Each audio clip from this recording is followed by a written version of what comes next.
পাঁচ ওয়াক্ত সালাতের পরে পড়ার জন্য দোয়া ও জিকির জানতে চাই। নামাজে সূরা পড়ার ধারাবাহিকতাটা কি? অনেকে বলে যে প্রথম রাকাতে নাকি সূরা ফাতিহা পড়ার পর যেই সূরা পড়ব দ্বিতীয় রাকাতে নাকি তার থেকে ছোট সূরা পড়তে হবে, তৃতীয় রাকাতে এবং চতুর্থ রাকাতে আবার এর থেকেও ছোট। আবার অনেকে বলে যে প্রথম রাকাতে যে সূরা পড়ব দ্বিতীয় রাকাতে নাকি তার পরের সূরা পড়তে হবে, মানে প্রথম রাকাতে ৮০ নম্বর সূরা পড়লে নাকি পরের রাকাতগুলোতে তার ধারাবাহিকতা অর্থাৎ ৮১, ৮২ বা তার পরের সূরাগুলো পড়তে হবে, আগেরগুলো পড়া যাবে না। তাহলে কোন নিয়মটা সঠিক, কিভাবে পড়তে হবে?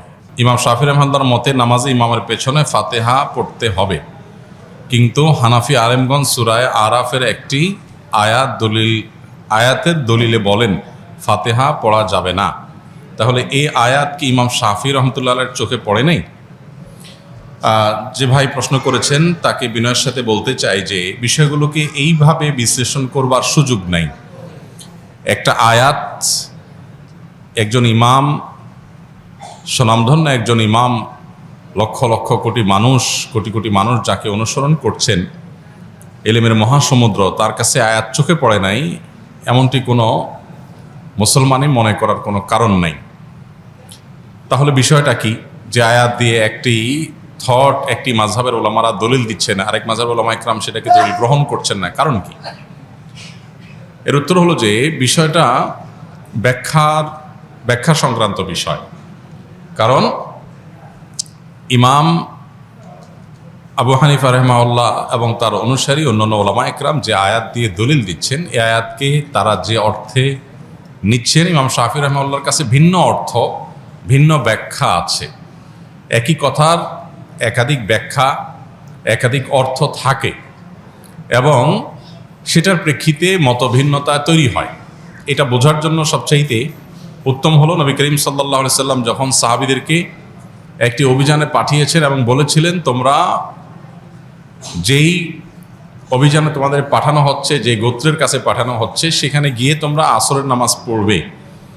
নবী সাল্লাল্লাহু আলাইহি সাল্লামের এই নির্দেশ সবাই শুনেছেন এবং সবাই সেটাকে মানার জন্য প্রস্তুত ছিলেন। প্রতিমধ্যে যখন আসরের নামাজের ওয়াক্ত যায় অবস্থা হয়ে যাচ্ছে, তখন কিছু সাহাবী নামাজ পড়ে ফেললেন, কারণ ফরজ নামাজ ওয়াক্ত চলে যাচ্ছে, তাহলে হারাম হবে, এই জন্য তারা পড়ে ফেলেছেন। আর কিছু সাহাবী তারা পড়েন নাই, তারা যথাস্থানে গিয়ে তারপরে আদায় করেছেন। এখন প্রশ্ন হলো, এই সাহাবীদের কারোর কাছে কি নবীর নির্দেশ যায় নাই? ব্যাপারটা এরকম না, উভয়ের কাছে নবীর নির্দেশ গেছে, কিন্তু তারা দুই দল দুইটা আমল করেছেন। কেন? কারণ হলো একই নির্দেশকে বোঝার ক্ষেত্রে দুইটা দল ভিন্ন ভিন্ন বুঝ তাদের আছে। লাহু ফাহমুন অতিয়াহু রাজুলুন মুসলিম, যে কোনো মুসলিম তাকে আল্লাহ তাআলা যে বিবেক, তাকে আল্লাহ যে বুদ্ধি, সেন্স দিয়েছেন, সেটা দিয়ে তিনি বুঝেছেন। এখন যে সমস্ত সাহাবীরা আসর পড়েছেন তাদের যুক্তি ছিল যে নবী সাল্লাল্লাহু আলাইহি ওয়াসাল্লাম আমাদেরকে তাড়াতাড়ি যেতে বলেছেন যাতে আসর সেখানে গিয়ে পড়া যায়। এর মানে এইটা না যে ওয়াক্ত শেষ হয়ে গেলেও আমরা নামাজ পড়ব না। তো এই জন্য নবীজির নির্দেশের মানে হলো তাড়াতাড়ি যাওয়া, যেন আসর সেখানে যে পড়া যায়। ওয়াক্ত চলে গেলে আমাদেরকে নামাজটা আগে পড়তেই হবে, সেজন্য তারা নামাজ পড়ে ফেলেছেন। আর যারা নামাজ ওই জায়গায় গিয়ে পড়েছেন ওয়াক্ত শেষ হওয়ার পরে, তাদের বক্তব্য ছিল নবী সাল্লাল্লাহু আলাইহি ওয়াসাল্লাম আমাদেরকে বলেছেন সেখানে গিয়ে আসর পড়তে, অতএব আমি সেখানে গিয়ে আসর পড়বো। তার কাছে আল্লাহর পক্ষ থেকে ওহী আসে, অতএব ওয়াক্ত আছে কি গেছে সেটা আমার দেখার দরকার, নবীর নির্দেশ মানাটাই আমার কর্তব্য, আমি সেটা করেছি। দুইটাই আপন জায়গায় সঠিক। নবী সাল্লাল্লাহু আলাইহি ওয়াসাল্লাম এই সংবাদ শোনার পর দুই মতের উপর আমল করা কাউকেই তিনি ভৎসনা করেননি, তার মানে উভয়টাকে তিনি অ্যাকসেপ্ট করেছেন। তো কোরআন এবং হাদিসের ক্ষেত্রে মুজতাহিদ ইমামগণ যখন কোনো ইস্তিহাদ গবেষণা করে কোনো আয়াত থেকে, কোনো হাদিস থেকে কোনো মাসআলা উদ্ঘাটন করেন বিভিন্ন মূলনীতির আলোকে, তো সেটা একই আয়াত থেকে একাধিক ব্যাখ্যা, একাধিক অর্থ, একাধিক বিশ্লেষণ, একাধিক মর্ম, এটার ভিত্তিতে একাধিক মত সৃষ্টি হতে পারে। এক্ষেত্রে আমরা জিনিসগুলোকে এত সহজে কনক্লুশনে নিয়ে আসা, এত সহজে যোগ বিয়োগ করে ফেলাটা, এটা হলো আমাদের জ্ঞানের স্বল্পতার কারণে, কিংবা আমরা পুরো বিষয়টাকে ভালো করে না বোঝার কারণে। অতএব এই সমস্ত বিষয়কে কেন্দ্র করে সম্মানিত ইমামদের সম্পর্কে আমাদের কোনো অশ্রদ্ধা যেন না হয়, সেটা কোনো ইমামের প্রতিই না। এমনকি কারোর মতের উপরে যদি আমরা আমল নাও করি, তারপরেও আমরা তার মতকে শ্রদ্ধা করতে হবে, কারণ তিনি তার এই মত প্রকাশ করতে গিয়ে যে ইজতিহাদ করেছেন, এটার কারণে আল্লাহর কাছ থেকে তিনি সওয়াব পাবেন, বিনিময় পাবেন। তো আমি সমালোচনা করে গুনাহগার হওয়ার সুযোগ কোথা থেকে থাকে? নামাজে সূরা পড়ার ধারাবাহিকতাটা কি? অনেকে বলে যে প্রথম রাকাতে নাকি সূরা ফাতিহা পড়ার পর যেই সূরা পড়ব, দ্বিতীয় রাকাতে নাকি তার থেকে ছোট সূরা পড়তে হবে, তৃতীয় রাকাতে এবং চতুর্থ রাকাতে আবার এর থেকেও ছোট। আবার অনেকে বলে যে প্রথম রাকাতে যে সূরা পড়ব, দ্বিতীয় রাকাতে নাকি তার পরের সূরা পড়তে হবে। মানে প্রথম রাকাতে ৮০ নম্বর সূরা পড়লে নাকি পরের রাকাতগুলোতে তার ধারাবাহিকতায় অর্থাৎ ৮১, ৮২ বা তার পরের সূরাগুলো পড়তে হবে, আগেরগুলো পড়া যাবে না। তাহলে কোন নিয়মটা সঠিক, কিভাবে পড়তে হবে? আপনি যেটুকু বলেছেন এই সবগুলোই সঠিক এবং সবগুলো মেনটেন করতে হবে। সূরা নামাজের মধ্যে সূরা ফাতিহার পর অন্য সূরা মিলানোর ক্ষেত্রে মূলনীতি বা প্রিন্সিপাল হলো যে প্রথম রাকাতের তুলনা দ্বিতীয় রাকাতটা একটু ছোট করা সুন্নত।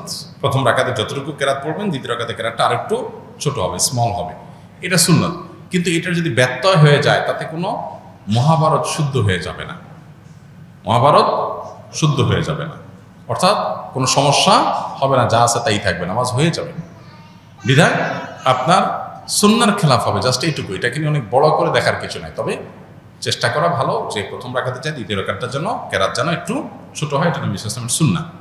সুন্নাহ না মানলে এটা লবণ কম হবে, তরকারি হয়ে যাবে, নামাজ হয়ে যাবে, কিন্তু এটা অনুত্তম হবে। আর ধারাবাহিকতা রক্ষা করাও সুন্নাহ, যেটা আপনি বলেছেন যে ৮০ নম্বর সূরা পড়ছেন প্রথম রাকাতে, তার এরপর ৮১ নম্বর পড়বেন, এভাবে ধারাবাহিকতা তার পরেরগুলো পড়বেন। উল্টা দিকে পড়লে নামাজ হয়ে যাবে, কিন্তু ইচ্ছাকৃত এরকম করাটা মাকরুহ, ইচ্ছাকৃত এরকম করাটা অনুচিত, নামাজের কোয়ালিটি নষ্ট করবে।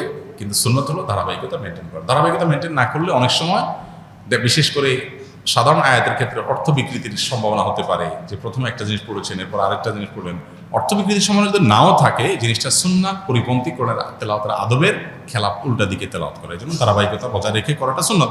এক্ষেত্রেও যদি কখনো আপনার ব্যতিক্রম হয়ে যায়, তাতে যে গুনাহ হয়ে যাবে তা কিন্তু না, নামাজ হয়ে যাবে। ৫ ওয়াক্ত সালাতের পরে পড়ার জন্য দোয়া ও জিকির জানতে চাই।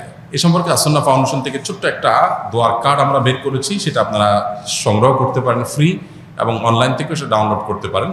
প্রত্যেক ৫ ওয়াক্ত ফরজ নামাজের পর নবী সাল্লাল্লাহু আলাইহি ওয়াসাল্লাম যে আমলগুলো করতেন, এর মধ্যে ১ নম্বর আমল হলো আল্লাহুম্মা আনতাস সালাম ওয়া মিনকাস সালাম তাবারাকতা ইয়া যাল জালালি ওয়াল ইকরাম পাঠ করা। তারও আগে আল্লাহু আকবার, আল্লাহু আকবার, আল্লাহু আকবার, হ্যাঁ, আল্লাহু আকবার পাঠ করা। ইস্তিগফার পাঠ করা, আল্লাহু আকবার একবার, আস্তাগফিরুল্লাহ, আস্তাগফিরুল্লাহ, আস্তাগফিরুল্লাহ ৩ বার, আল্লাহু আকবার একবার, আস্তাগফিরুল্লাহ ৩ বার। অনেক আমাদের মধ্যে আল্লাহু আকবার না, শুধুমাত্র ইস্তিগফার 3 বার, আস্তাগফিরুল্লাহ, আস্তাগফিরুল্লাহ, আস্তাগফিরুল্লাহ, এরপরে হলো আল্লাহুম্মা আনতাস সালাম ওয়া মিনকাস সালাম তাবারাকতা ইয়া যাল জালালি ওয়াল ইকরাম। এটা হলো সালাম ফেরানোর পরপর। এরপরে হলো আয়াতুল কুরসি, আল্লাহু লা ইলাহা ইল্লা হুয়াল হাইয়ুল কাইয়্যুম, পুরো আয়াতটা পড়া।